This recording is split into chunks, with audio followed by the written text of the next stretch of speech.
Ma petite amie Léa a publié « Très toxique, sortir avec un homme qui a connu son apogée au lycée », avec une photo de mon vieux maillot de rugby. J'ai commenté « Très toxique, sortir avec quelqu'un dont vous avez honte ». Ensuite, j'ai emballé ses affaires et je les ai laissées sur le porche de sa sœur, Camille. Sa sœur m'a appelé et m'a dit « Honnêtement, c'est de bonne guerre ». Moi, Thomas, 27 ans, je travaille comme technicien en chauffage, ventilation et climatisation. J'ai obtenu ma certification professionnelle dès la fin du lycée, j'ai fait 2 ans d'apprentissage, et maintenant je travaille pour une entreprise solide en faisant des installations résidentielles et commerciales. Je gagne 63 000 € par an, ce qui, dans ma région, est tout à fait convenable. Je possède mon propre utilitaire. Je loue un appartement décent d'une chambre. J'ai un plan d'épargne retraite. Je paie mes factures à temps. Je ne suis pas ostentatoire. Je ne suis pas en difficulté. Je suis juste un gars qui travaille de ses mains, qui rentre chez lui fatigué et qui boit une bière sur le canapé. Et c'est toute mon histoire. J'ai aussi joué au rugby au lycée, au poste de demi d'ouverture. J'étais plutôt bon, sélectionné dans l'équipe régionale pendant 2 ans, et j'ai mené l'équipe à une demi-finale du championnat de France scolaire lors de ma dernière année. Quelques clubs de niveau fédéral tournaient autour de moi, mais rien de sérieux, et honnêtement, je ne voulais pas poursuivre de longues études. Je savais ce que je voulais faire, et je l'ai fait. Le chapitre du rugby de ma vie s'est refermé quand j'avais 18 ans, et je n'ai plus vécu dedans depuis. Mais j'ai gardé quelques objets, mon maillot, quelques ballons de match, une photo encadrée de l'équipe lors de notre parcours en demi-finale. Des souvenirs normaux. C'est dans une boîte dans mon placard, pas accroché au mur comme un sanctuaire. Mon ex-petite amie Léa et moi étions ensemble depuis environ 1 an et demi. Elle travaille dans le marketing numérique pour une jeune entreprise gestion des réseaux sociaux, création de contenu, ce genre de choses. Elle est constamment en ligne, Instagram, TikTok, Twitter. C'est essentiellement son travail et son passe-temps, et parfois je ne pouvais pas dire où l'un se terminait et l'autre commençait. Quand nous avons commencé à sortir ensemble, elle trouvait que le métier de technicien en chauffage était charmant. C'était son mot. Elle disait à ses amis que j'étais robuste et bricoleur, et elle aimait le fait que je ne sois pas encore un autre employé de la technologie portant une veste sans manches de marque coûteuse. Je pensais que c'était cool. Elle semblait sincèrement apprécier le fait que je sois différent des hommes avec qui elle sortait habituellement. Cela a changé lentement au début, puis tout d'un coup. Après environ 6 mois, les petites piques ont commencé. Nous étions à dîner avec ses amis, qui travaillent tous dans le marketing, la technologie ou un domaine créatif vaguement défini, et quelqu'un demandait ce que je faisais. Je répondais, chauffagiste, et elle intervenait avec, il travaille dans les systèmes thermiques, ou, il travaille dans l'ingénierie du contrôle climatique. J'ai laissé passer les premières fois. Puis, un soir, j'ai simplement dit, je répare des climatiseurs, monsieur. Et des chauffages. C'est ça le boulot. Son ami a ri et a dit, c'est génial. Léa m'a regardé comme si j'avais apporté de la boue sur un tapis blanc. Sur le chemin du retour, elle a dit, tu n'as pas besoin de simplifier les choses de cette façon. J'ai répondu, je ne simplifie pas. C'est ce que je fais. Je n'en ai pas honte. Elle a dit, eh bien, peut-être que j'ai besoin que tu le présentes mieux pour mon entourage. Le présenter mieux pour son entourage. Comme si mon travail avait besoin d'un repositionnement de marque. Les histoires de rugby ont commencé à surgir vers le 9e mois. Elle a trouvé la boîte dans mon placard, a sorti le maillot, l'a brandi et a dit, oh mon Dieu, tu étais du genre rugbyman au lycée. Je lui en ai parlé. Elle a trouvé cela mignon au début. Puis elle a commencé à faire des blagues. Mon petit ami a atteint son apogée à 17 ans. Attention, il pourrait commencer à parler du grand match. Toujours devant les gens, toujours avec ce rire qui n'est pas vraiment un rire. C'est un signal pour le public. Comme si elle était en pleine performance. Je lui ai dit une fois en privé que cela me dérangeait. Elle a dit que j'étais trop sensible et que ce n'était que des blagues. Un détournement classique. J'ai laissé tomber parce que je ne suis pas le genre de personne à avoir 2 fois la même dispute. Je l'ai juste mis de côté. Puis, il y a 3 semaines, tout a explosé. J'étais au travail, au milieu d'une installation. Mon téléphone était dans mon utilitaire. Quand je l'ai vérifié pendant le déjeuner, j'avais 11 messages de mes amis. toutes des variantes de « Mec, tu as vu ça? Est-ce que c'est réel? Et, tu vas bien ?»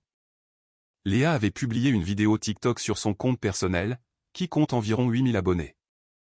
Elle n'est pas une grande célébrité, mais elle n'est pas insignifiante non plus. La vidéo la montrait tenant mon vieux maillot de rugby, mon maillot provenant de mon placard, avec cet audio tendance qui dit « Nommez votre trait toxique ». La légende disait « Très toxique, sortir avec un homme qui a connu son apogée au lycée, avec un symbole de drapeau rouge ».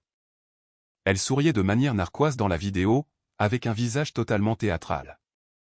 Elle était allée dans mon placard, avait pris quelque chose qui m'appartenait et l'avait utilisé comme une chute pour son contenu. Et 8000 personnes l'ont vu. Je suis resté assis dans mon utilitaire pendant environ 15 minutes. Je ne tremblais pas. Je ne pleurais pas. J'étais juste très immobile. Vous connaissez ce sentiment quand quelque chose se met en place et que vous réalisez que vous avez toléré bien plus que vous ne le pensiez? C'est là que j'en étais.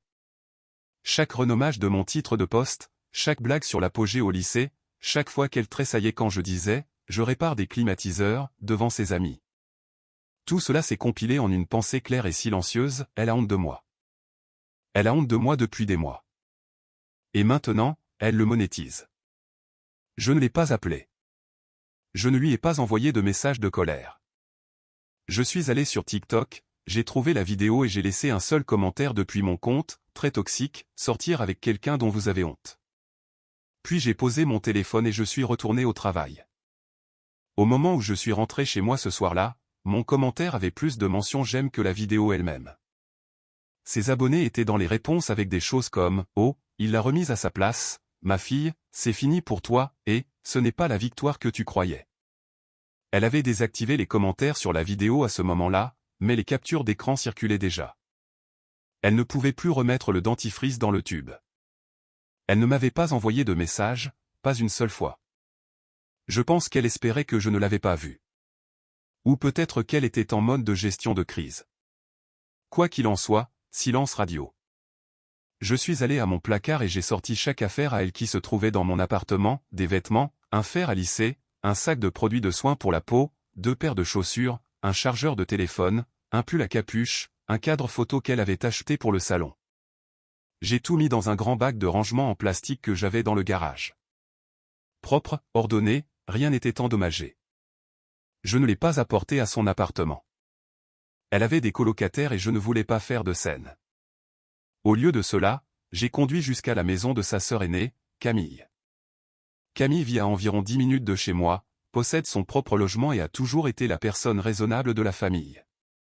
J'ai déposé le bac sur le porche, j'ai sonné à la porte et je suis retourné à mon utilitaire. Camille a ouvert la porte, a vu le bac, m'a regardé dans le véhicule et m'a appelé. J'ai décroché. Est-ce que c'est ce que je pense? Oui, ce sont ses affaires. C'est fini entre nous. Un silence. Puis, était-ce à propos de cette vidéo TikTok? Tu l'as vue. Tout le monde l'a vue. Je lui ai dit de ne pas la publier. Un autre silence. Puis elle a dit quelque chose que je n'attendais pas. Honnêtement, c'est de bonne guerre. J'ai dit, dis-lui que je lui déposerai tout ce que je trouverai d'autre, et j'apprécierais qu'elle puisse me renvoyer mon double des clés par la poste. Camille a dit, je m'en occupe. Et pour ce que ça vaut, je suis désolé. J'ai dit, merci, je suis rentré chez moi, je me suis fait un sandwich et je me suis assis sur mon canapé, fixant le mur pendant un moment. Puis j'ai pris une douche et je suis allé me coucher, pour me réveiller le lendemain matin dans le chaos. Première mise à jour, 5 jours plus tard. Alors, quand j'ai dit que je m'étais réveillé dans le chaos, je le pensais vraiment. Mon téléphone avait explosé pendant la nuit, des messages de Léa, des messages de ses amis, un message privé de sa mère sur Instagram. Le cirque complet. Laissez-moi vous expliquer la chronologie. Mon ex a finalement vu le bac de rangement chez Camille vers 22h ce soir-là. Sa sœur lui avait envoyé un message pour qu'elle vienne le chercher. Selon Camille, avec qui j'étais toujours en bons termes, Léa s'est présentée, a vu le bac, l'a ouvert et a dit « il fait son mélodramatique ». Mélodramatique. J'ai emballé ses affaires avec soin dans un contenant propre et je les ai livrées dans un endroit sûr. Mais bien sûr, mélodramatique. Elle m'a envoyé un message à 22h47, « Est-ce que tu romps sérieusement avec moi à cause d'un TikTok ?» Je n'ai pas répondu. 23h02, c'était une blague. Tu ne sais pas accepter une blague. C'est ça le vrai signal d'alarme ici. 23h15, tu réalises que tu m'as humilié, n'est-ce pas? Ton commentaire a plus de mentions j'aime que la vidéo. Mes abonnés pensent que je suis une idiote maintenant. Celle-là m'a fait rire tout haut dans mon lit. Parce que le problème dans son esprit n'était pas qu'elle s'était moquée de moi publiquement, c'était que j'avais répondu et que son public s'était rangé de mon côté. Elle n'était pas contrariée par le manque de respect. Elle était contrariée par la proportion des réactions. Je n'ai répondu à aucun de ses messages. Je me suis endormi. Le lendemain matin, j'avais un message privé de sa mère, Madame Lefebvre. Un long message. Les points saillants, je gâchais une bonne chose. Sa fille était juste d'humeur badine.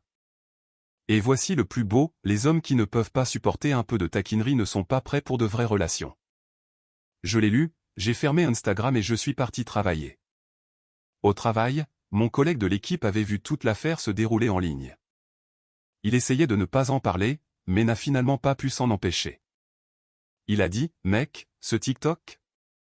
Elle a vraiment fait ça ?» J'ai dit, « Oui. » Il a dit, « Avec ton maillot? » Genre, elle est allée dans ton placard et l'a pris. J'ai dit, « Oui. » Il a secoué la tête et a dit, « Ma femme aurait fait changer les serrures avant que je rentre du travail si j'avais fait un truc pareil. » Ce qui est vrai. Sa femme ne plaisante pas. Ce soir-là, la meilleure amie de Léa, Manon, m'a appelé. Elle n'a pas envoyé de message, elle a appelé. C'est une femme qui ne m'a jamais aimé. Elle a un jour dit à mon ex devant moi qu'elle devrait sortir avec quelqu'un de plus, aligné avec sa trajectoire. Quand j'ai demandé ce que cela signifiait, elle a répondu, quelqu'un dans une industrie plus tournée vers l'avenir. J'ai dit, je suis tourné vers beaucoup de choses, principalement des chaudières. Quoi qu'il en soit, Manon a appelé et est allé droit au but. Tu dois comprendre la position dans laquelle tu l'as mise. Ce commentaire que tu as laissé, les gens en font des captures d'écran. Cela se répand. Elle reçoit des messages directs d'étrangers la traitant de superficielle. Son taux d'engagement s'effondre parce que les gens se désabonnent. Cela affecte sa carrière. J'ai dit, elle a utilisé ma propriété personnelle pour se moquer de moi afin de créer du contenu. C'était sa décision de carrière. Mon commentaire faisait 6 mots. Tu aurais pu lui parler en privé. Elle aurait pu se moquer de moi en privé. Elle a choisi un public. Je lui ai donné une phrase sur la même plateforme. Ce n'est pas la même chose, et tu le sais. Tu as raison. Sa vidéo a été planifiée, filmée, éditée et publiée. Mon commentaire a pris 4 secondes. Le sien a demandé beaucoup plus d'efforts. Elle m'a traité d'enfant et a raccroché. Je me suis remis à regarder la télévision. Maintenant, voici où les choses ont pris un tournant que je n'attendais pas. 2 jours après la rupture, Léa a publié à nouveau. Un nouveau TikTok. Cette fois, c'était elle assise sur son lit, sans maquillage, avec un éclairage doux et une musique triste en fond sonore. La légende disait, quand il met fin à 1 an et demi de relation pour une blague et qu'il ne veut même pas en parler avec vous, avec un symbole de cœur brisé. Le récit de la victime, le récit de la partie blessée. Aucune mention de la vidéo originale. Aucune mention de ce qu'était réellement la blague. Juste il m'a quitté et ne veut pas communiquer. Les commentaires étaient partagés. Certaines personnes qui n'avaient pas vu la vidéo originale étaient compatissantes. Mais beaucoup de gens l'avaient vue, et ils apportaient des preuves dans ces commentaires, des captures d'écran du TikTok original, des captures d'écran de mon commentaire. Les gens écrivaient des choses comme « Ma fille, tu t'es moqué de lui publiquement. Il est censé juste l'accepter, et, le manque de contexte fait tout le travail dans cette vidéo. » Elle a de nouveau désactivé les commentaires, puis a supprimé la vidéo, puis l'a republiée sans que les commentaires soient activés. Tout cela était un gâchis. Pendant ce temps, je me contente d'aller au travail et de rentrer chez moi. Je n'avais rien publié, je n'avais fait aucune vidéo, je n'avais pas répondu à elle, ni à sa famille, ni à ses amis. J'existais, tout simplement.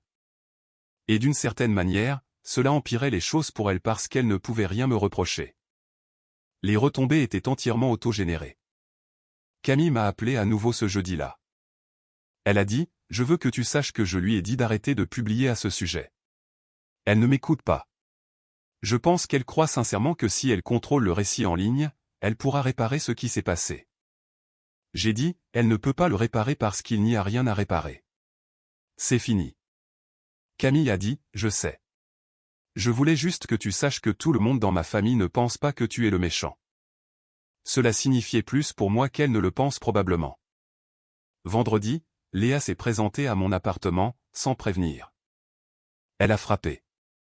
J'ai ouvert la porte parce que je l'avais vue par l'œilleton et je me suis dit qu'il valait mieux en finir rapidement plutôt qu'elle reste dans le couloir. Elle avait l'air d'avoir pleuré. Elle avait probablement pleuré.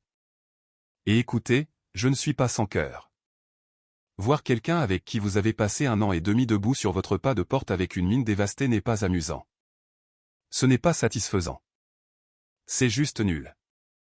Pouvons-nous parler, s'il te plaît? Bien sûr.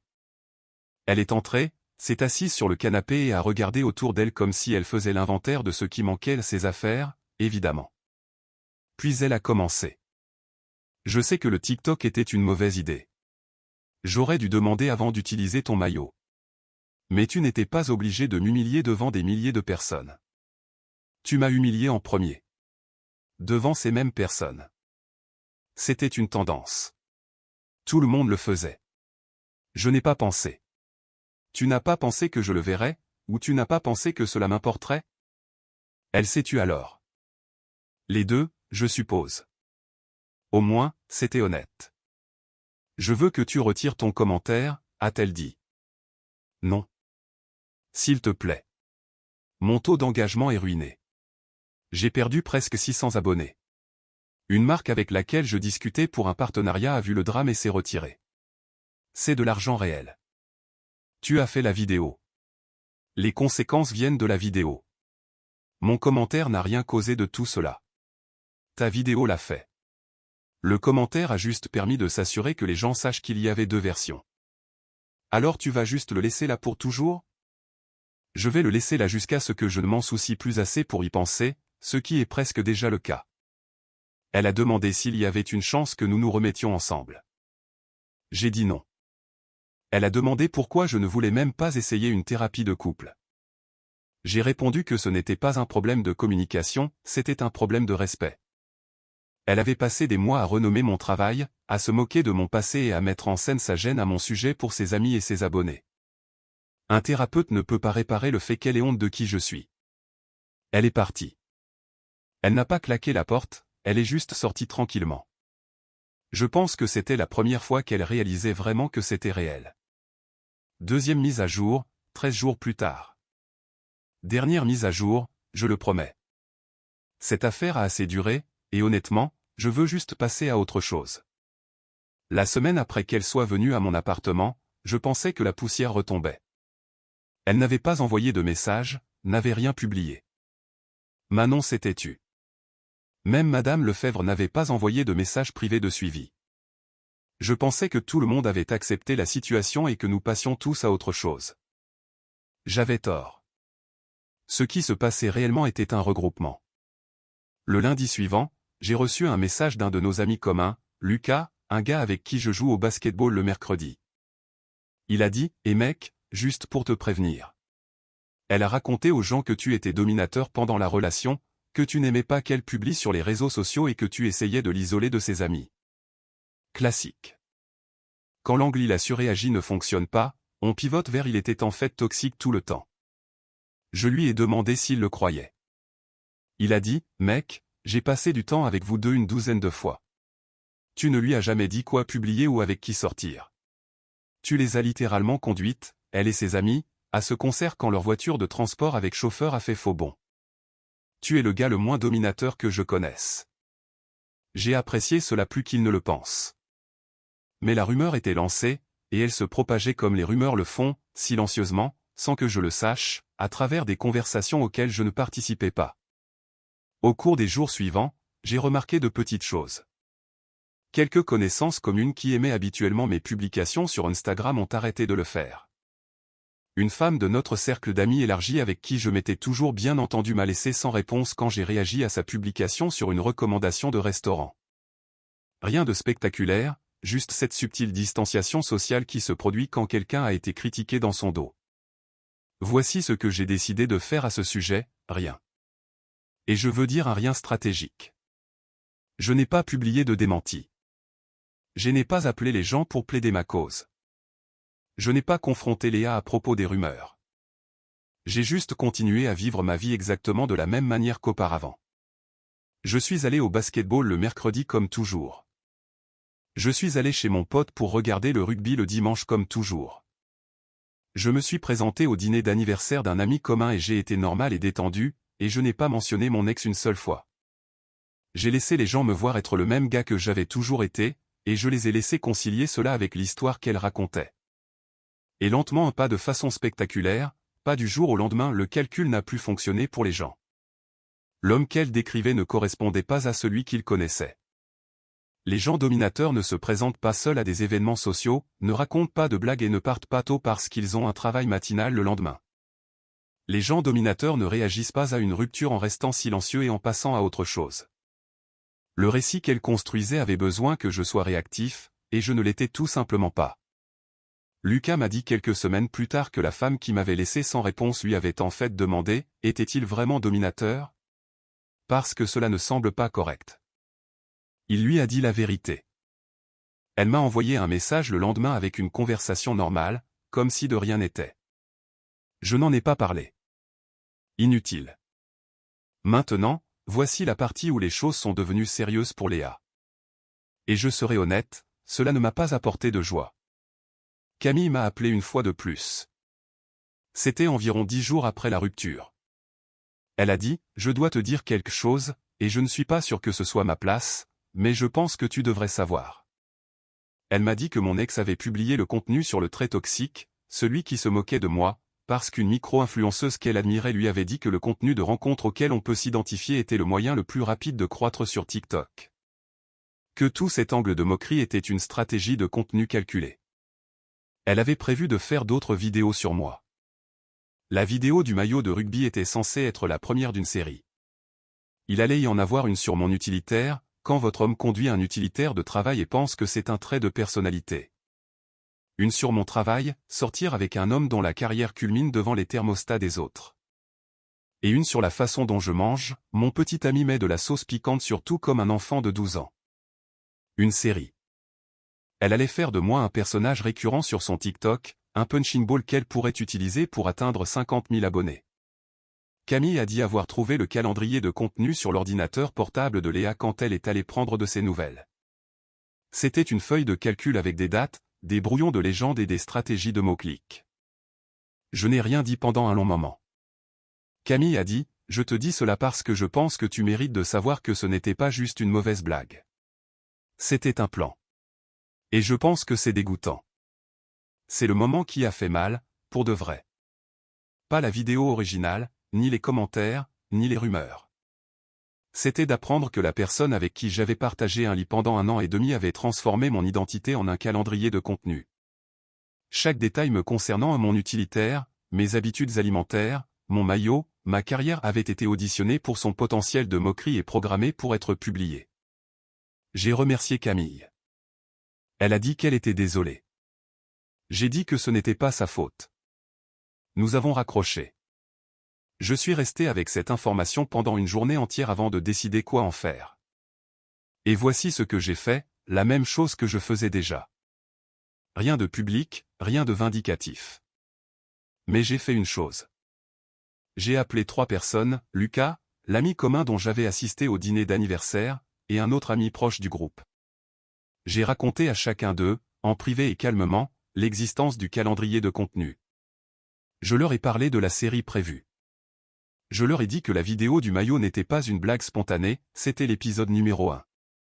Je ne leur ai pas demandé de faire quoi que ce soit avec cette information. J'ai juste dit, je pense que vous devriez savoir à qui vous avez affaire. Je ne leur ai pas dit de le répéter. Je ne l'ai pas publié. Je n'ai même pas demandé la feuille de calcul comme preuve. J'ai juste dit la vérité à 3 personnes, face à face, et j'ai laissé l'information exister. En une semaine, l'information avait circulé dans tout le groupe d'amis. Pas parce que quelqu'un commérait de façon malveillante, mais parce que cette histoire de calendrier de contenu était si sincèrement dérangeante que les gens ne pouvaient pas ne pas en parler. L'idée que quelqu'un transforme systématiquement son partenaire en contenu avec une feuille de calcul et une stratégie de mots-clics a touché une corde sensible qui allait bien au-delà de notre situation. Cela a changé le regard des gens sur elle. Non pas parce que je l'avais demandé, mais parce que l'information parlait d'elle-même. 2 de ses amis proches dans le groupe, des femmes qui l'avaient défendue, ont discrètement arrêté de publier des choses avec elle. L'une d'elles a dit à Lucas qu'elle avait confronté Léa à propos du calendrier de contenu et que Léa avait répondu « Ce n'est pas si grave. Tous les influenceurs le font ». Cette réponse a apparemment mis fin à la conversation et à l'amitié. Son nombre d'abonnés, qu'elle essayait de protéger depuis tout ce temps, a continué de chuter. Pas de façon catastrophique, mais régulièrement. Le contrat avec la marque qu'elle avait mentionné avait disparu. La stratégie de contenu de rencontre auquel on peut s'identifier s'était retournée contre elle si complètement que son compte est devenu associé au drame plutôt qu'au contenu. Elle s'est transformée en un exemple à ne pas suivre dans la communauté même qu'elle essayait d'impressionner. Je ne connais pas toute l'étendue de l'impact professionnel, et honnêtement, je ne le veux pas. Je ne surveille pas ses statistiques et je ne consulte pas sa page. Lucas mentionne occasionnellement quelque chose qu'il a entendu de seconde main, et je change généralement de sujet. Cela fait environ 3 semaines depuis la rupture. Je suis assis dans mon utilitaire sur un parking, mangeant un sandwich de station-service parce que le travail que je viens de terminer a duré longtemps et que je n'avais pas préparé de déjeuner. Il fait froid dehors, et le chauffage de mon véhicule fonctionne parfaitement parce que, vous savez, je suis technicien chauffagiste. Au moins, la carrière qu'elle considérait comme une plaisanterie me tient au chaud. Mon maillot est de retour dans une boîte dans mon placard. J'ai pensé à m'en débarrasser, honnêtement. Pas parce que j'en ai honte, mais parce que le regarder maintenant me rappelle simplement qu'elle le tenait avec ce sourire narquois. Mais je le garde. Ce maillot vient de la meilleure saison de rugby que j'ai jamais jouée, et je ne laisserai pas le manque de respect de quelqu'un d'autre réécrire ma relation avec mes propres souvenirs. Le groupe d'amis est en grande partie intact. J'ai gardé les personnes qui comptaient. Quelques connaissances ont dérivé de son côté, et je ne m'en soucie vraiment pas. Le groupe central, les gars du basketball, les amis communs proches, ils connaissent toute l'histoire et ils sont restés. C'est suffisant. Camille m'a envoyé un message la semaine dernière, me disant juste « J'espère que tu vas bien ». J'ai dit que oui. Elle a dit « Tant mieux. Tu méritais mieux que cela ». J'ai répondu « Merci ». Une conversation courte, mais qui comptait beaucoup. Je n'ai pas de tour d'honneur à faire ici. Je ne l'ai pas détruite. Je n'ai pas fait campagne contre elle. J'ai laissé un commentaire sur une vidéo, j'ai emballé ses affaires proprement dans un bac, et j'ai dit la vérité à quelques amis. Tout le reste a été causé par la gravité. Elle a construit quelque chose d'instable, et cela s'est effondré. Ce n'est pas de la vengeance, c'est de la physique. La seule chose à laquelle je continue de penser, et c'est la partie que l'on ne dit pas à voix haute, c'est la feuille de calcul, le calendrier de contenu. Parce que cela signifie que chaque fois qu'elle me regardait, elle cataloguait du matériel. Chaque fois que je mettais de la sauce piquante sur mes œufs ou que je conduisais mon utilitaire de travail ou que je mentionnais un chantier, une partie de son cerveau le classait sous la catégorie contenu. Je n'étais pas un petit ami. J'étais un segment de programme. Et c'est le genre de chose qui vous fait vous demander depuis combien de temps vous étiez une plaisanterie sans le savoir. Mais voici ce que je sais, je suis bon dans mon travail. Je gagne ma vie honnêtement. Mon véhicule est payé. Mes potes répondent quand j'appelle. Et j'ai un maillot dans mon placard qui date d'une saison où j'ai donné tout ce que j'avais et où c'était suffisant. Ce n'est pas avoir connu son apogée. C'est juste vivre. Et je ne m'en excuse pas. Merci de m'avoir lu. Allez avec quelqu'un qui est fier de vous. La vie est trop courte pour être le contenu de quelqu'un d'autre. À plus tard.